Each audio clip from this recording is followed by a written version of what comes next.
Dr. Lazarus, welcome. Thank you so much for being here. Hi, Katie. Thank you. I'm really happy to be here. Well, I am excited to jump into all of some topics that we're going to get to go really deep on today.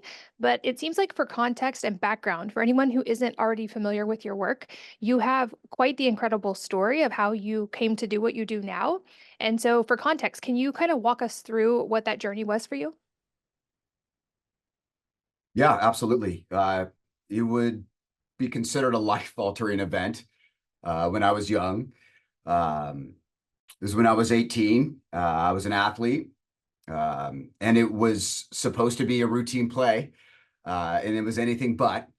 It was just a typical Sunday night, and I was playing indoor soccer, getting ready to go to college to play soccer, and I was hit and checked up against a wall, a half wall in indoor soccer, and rolled over the wall and had immediate pain in my abdomen. Um, and as the time went on, minute by minute, started to get very, very serious to the point where I was very, very ill. Uh, and nobody knew what was going on. So they rushed me to the hospital, and the pain had got so bad. It was the most excruciating pain of my life. It's like a calf cramp that would not let go in my abdomen, and started to panic. Something is not right, and everyone started to panic. Um, so the long story, really, really short, is that they did an emergency CT scan. They had realized that I had crushed my pancreas in half. And the pain had kind of subsided, and I wasn't really there, but they did an emergency surgery. They cut me open and they removed my crushed pancreas and my spleen. And I woke up in ICU, spent a week in the hospital, and spent a couple weeks at home. And then they said, "All right, kid, go get him. Everything should be fine." And everything was not fine. I became a diabetic. I had digestive failure. I was very, very ill. I lost a lot of weight. I went down to 129 pounds, and my life had changed like that. And I was a diabetic. I was sick. I was scared. I was angry. I didn't know what to do. I was very, very confused. And a lot of people that are listening, if you've ever had any health crisis, be it serious or where you just don't have any answers, it's very, very scary. And so I just went from clinic to clinic and doctor to doctor and expert to expert. And they just said, I don't know what to tell you. There's no textbook for crushed organs on what you need to do. You need to take these pills. You need to take these medications. It doesn't really matter what you eat. It doesn't really matter what your lifestyle is. And it just sounded absolutely ridiculous to me. And I was scared and confused. And all I wanted was my life back and have some answers. And I wasn't getting them. And conventional medicine saved my life, but was not telling me what I needed to do. And so I just had to make a decision. And that decision was, I'm going to have to figure this out myself.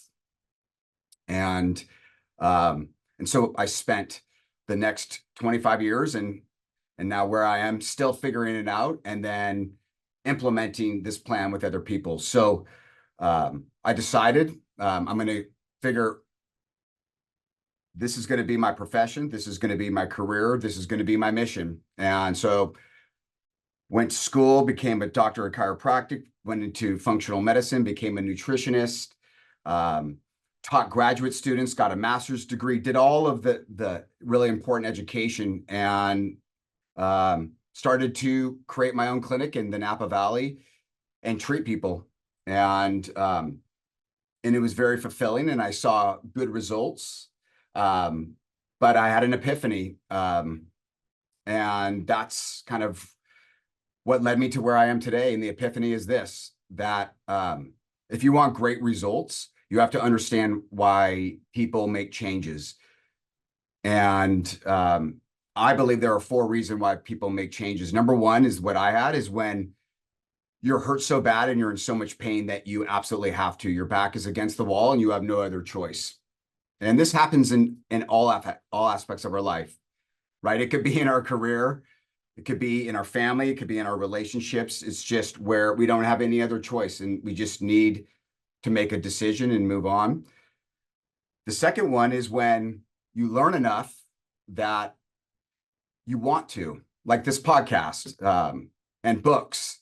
When somebody's interested in health or anything, you learn, you acquire knowledge and wisdom, and you want to.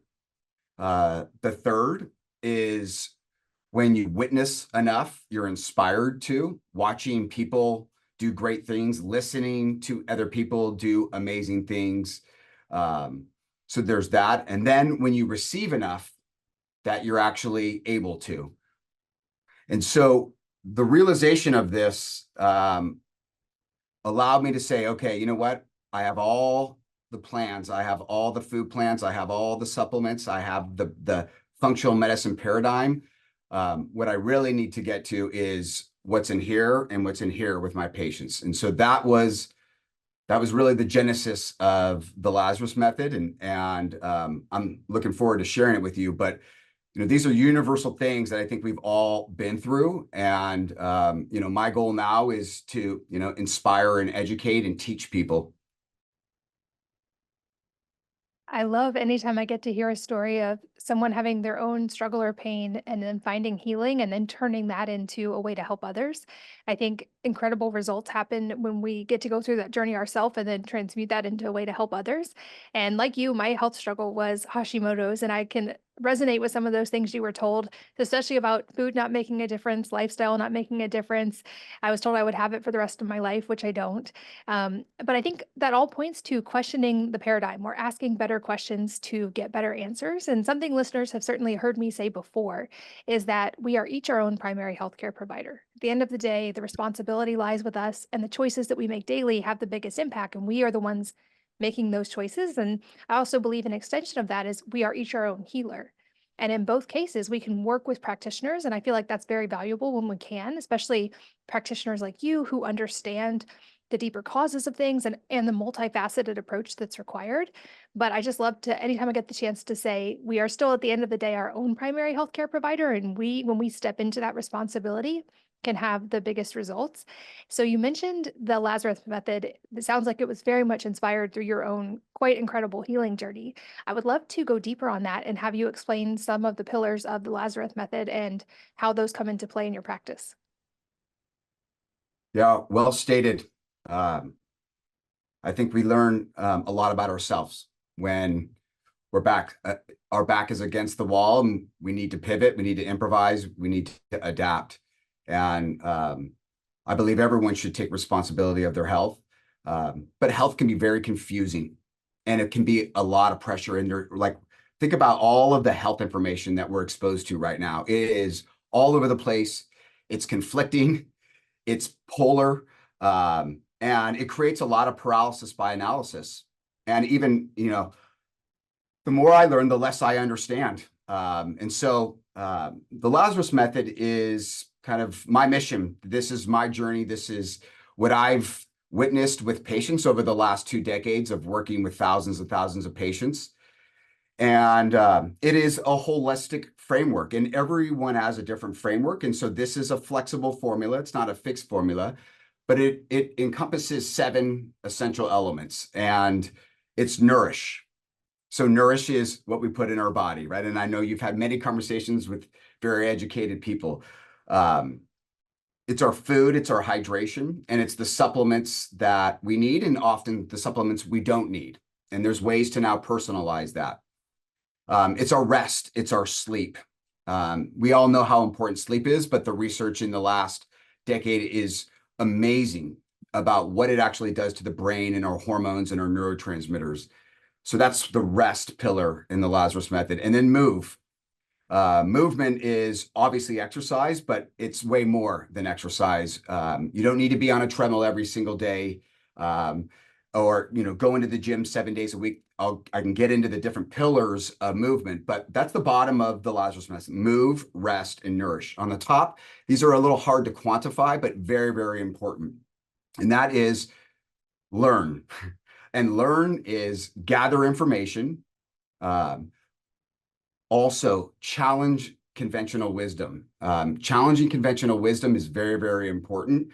Um, there's so much information, like I alluded to, and most of the health information right now is really designed to sell you on something or convince you of something. So it's just being open to being logical and taking information and applying it to you. This is also where neuroplasticity occurs in flow states. So it's not necessarily health information. These are experiences. These are different events. Health and learn is broadens your perspective. Another one is challenge, having challenges, which basically, create motivation and inspiration. And you can create micro and macro challenges in our life. I just released a book and it goes through all these different micro and macro challenges. And then there's connect to yourself, connection to nature. This is kind of where what I call mental fitness comes in. And that's kind of my term for meditation, which is understanding consciousness. And then the middle is the spark, and that is our purpose. That is our soul. That is our reason for being. And so each one of these is very important. And I used to think health before I began this journey was diet and exercise, all the normal things, right? And my personal experience in learning all of these great healing paradigms was the birth of this method that is holistic, and every one of these elements is important. So ultimately, what I do with my patients is I put them through an intake questionnaire, and we do exams and we do labs, and we do a handful of different questioning that kind of shows their strengths and their vulnerabilities within these. And then I give them different responses and different treatments based on that. So that's kind of the Lazarus method in a nutshell. I can get into so much more too.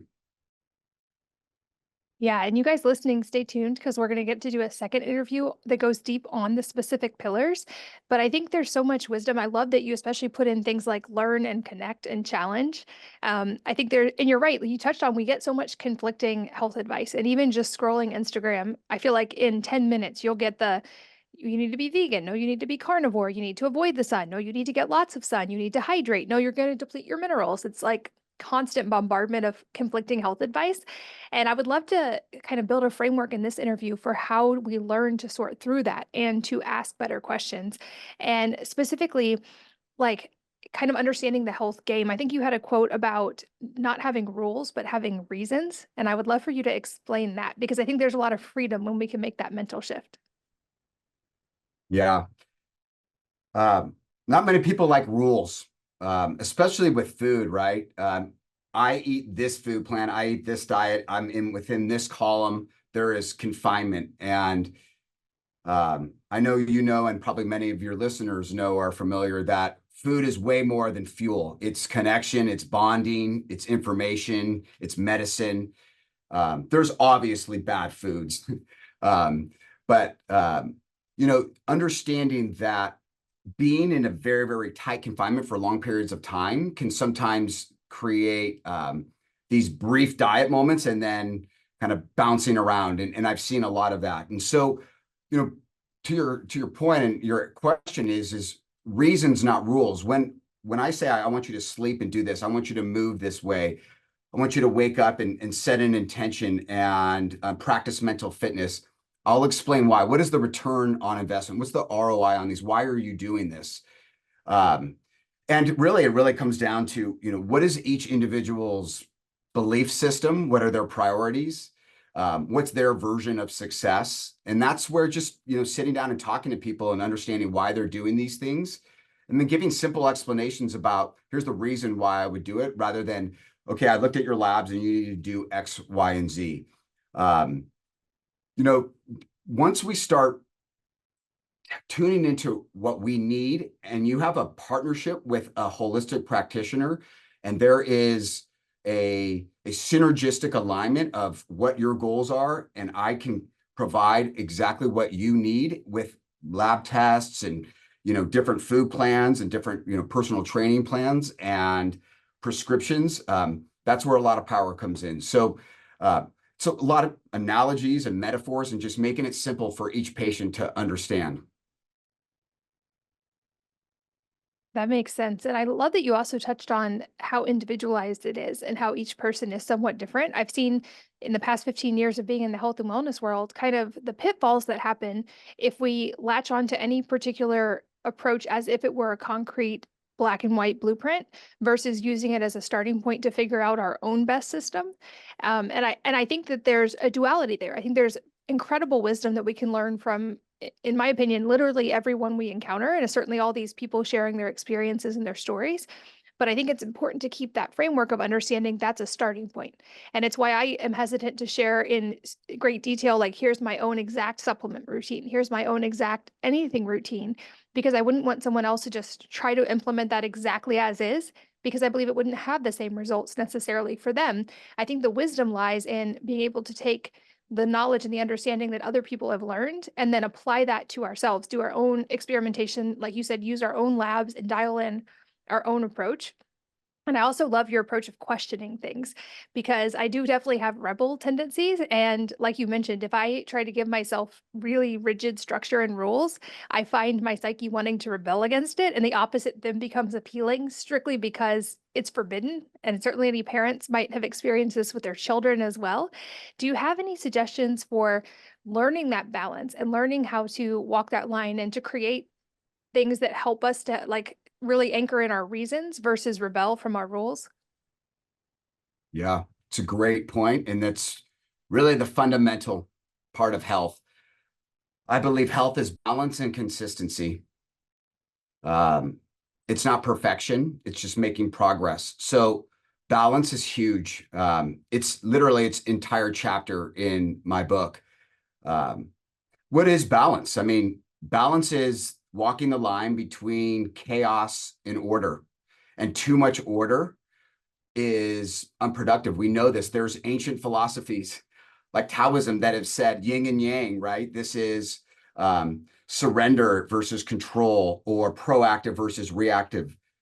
And so when somebody is just, it's all order and it's all organized and they're robots, they might be able to sustain that for short periods of time. But we know that the human psyche cannot maintain and sustain that for long periods of time. So there needs to be flexibility there. So, I've used the analogy offense and defense. I really explain my health in my book and in my program like a game. It's literally a game. It's no different. We wake up and we want offense, right? I have a goal. These are the things I need to accomplish. These are my intentions for the day. These are my responsibilities and my tasks. And there's momentum, and you wake up and you start going through your day, and then what happens? Inevitable setbacks and issues happen. There's never a day where everything is perfect, and that's defense, right? And so stepping back and saying, okay, recognizing I'm on defense, I'm not on offense. Can I adjust? Okay, and you absolutely can adjust if you have a defensive game plan. So I coach my patients to have balance in their health, to have an offensive game plan and a defensive game plan.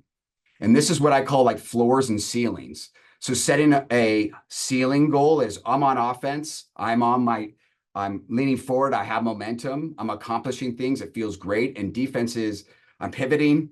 There's issues. There's problems. I need to fall back and I need to make a different decision, because here's what happens.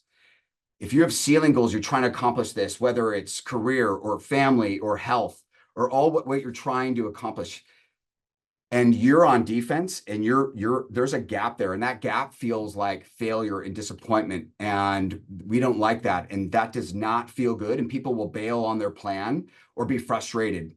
And so knowing, okay, I'm on defense now, it's time to pivot to a floor goal. That's a game plan that is sustainable, that is consistent. So the long answer to your question is, how do we maintain balance? It's through having a game plan through offense and defense, and knowing that we need to be flexible and not putting pressure and so much judgment on ourselves when everything isn't laid out and perfect.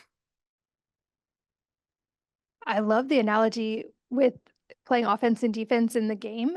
And I would love to go deeper on, you talk about habit formation through gamification. And I think this is really valuable, because I read somewhere that if we try to do something through just willpower or brute repetition, it takes it varies, but somewhere from 180 to 300 days to actually integrate that habit. Whereas if we do it through play and gamification, that can happen in as little as 10 days. So I think what you're touching on is super actually valuable to the science of making habits stick and making them enjoyable.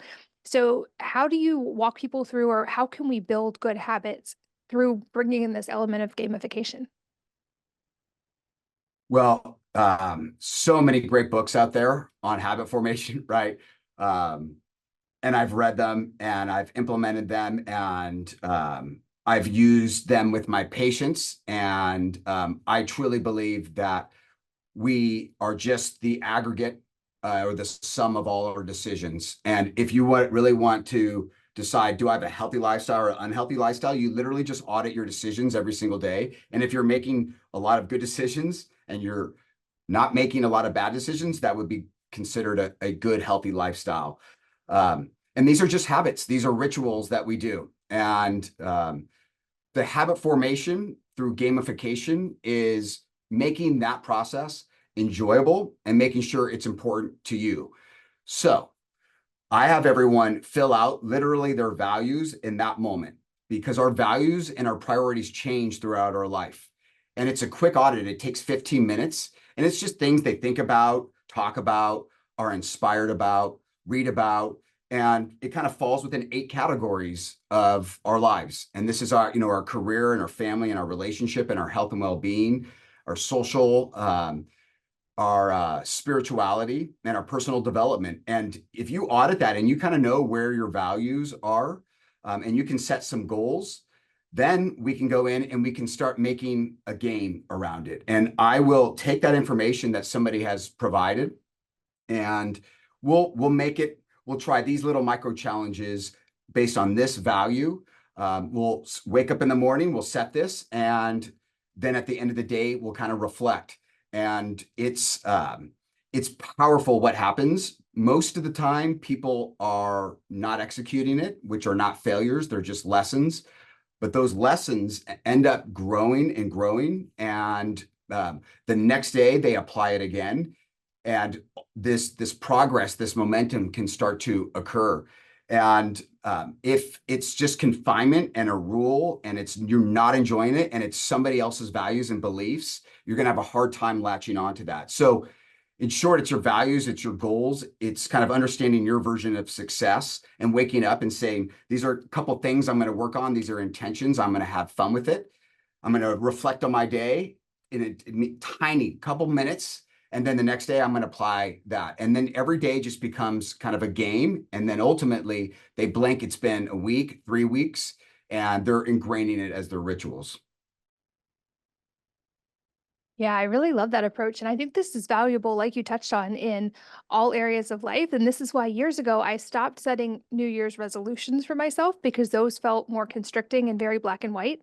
And I now instead I take time every new year to make a list of anything I think I believe with some certainty. And I go throughout each one of those throughout the year and question them and try to read things that conflict to help both understand an alternate viewpoint and see if I could have been wrong about those things.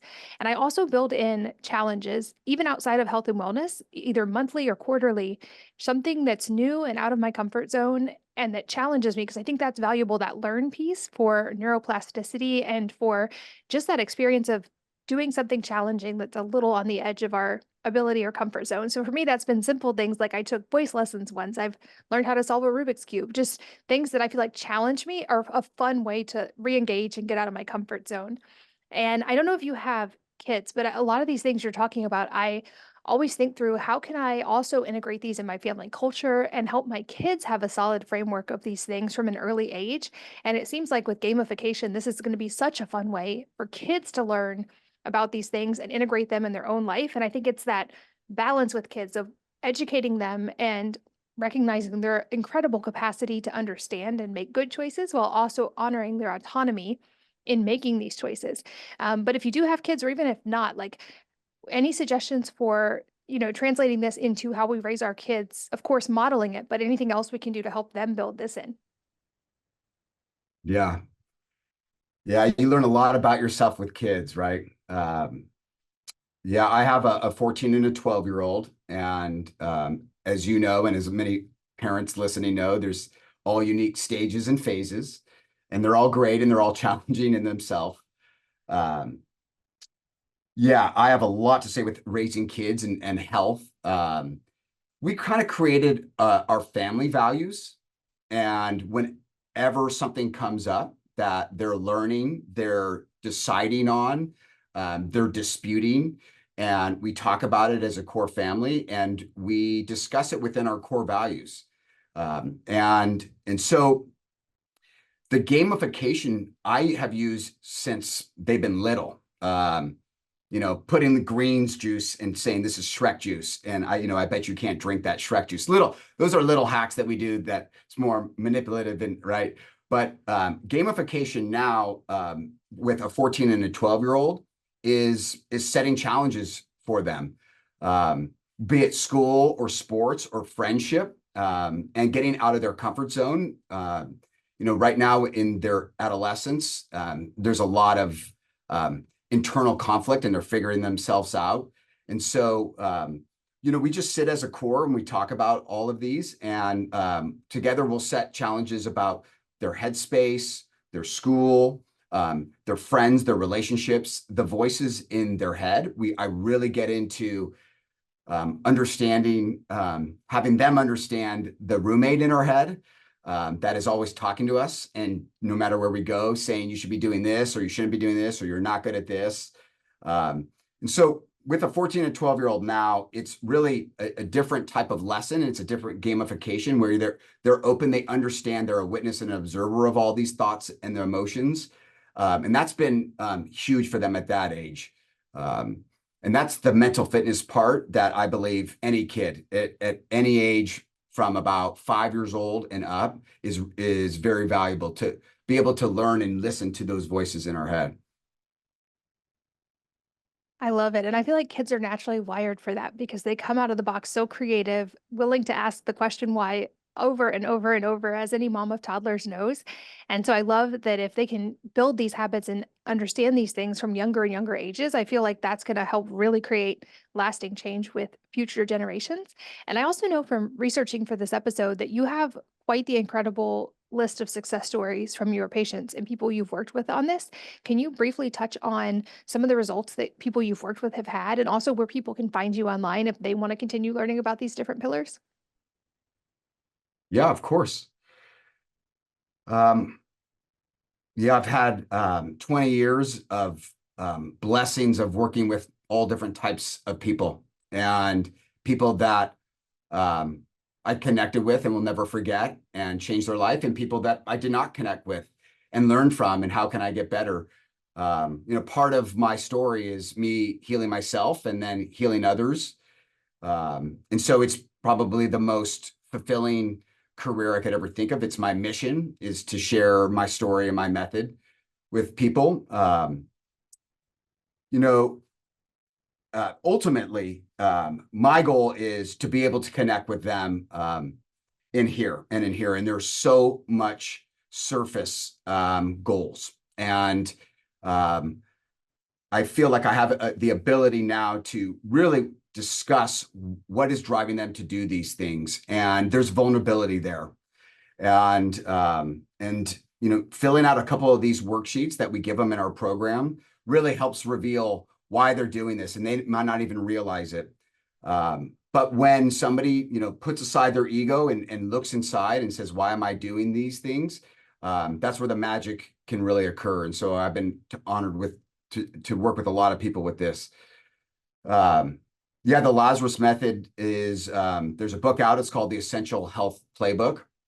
And it kind of outlines the gamifications, the reasons, not rules, the offense, the defense, all these different elements.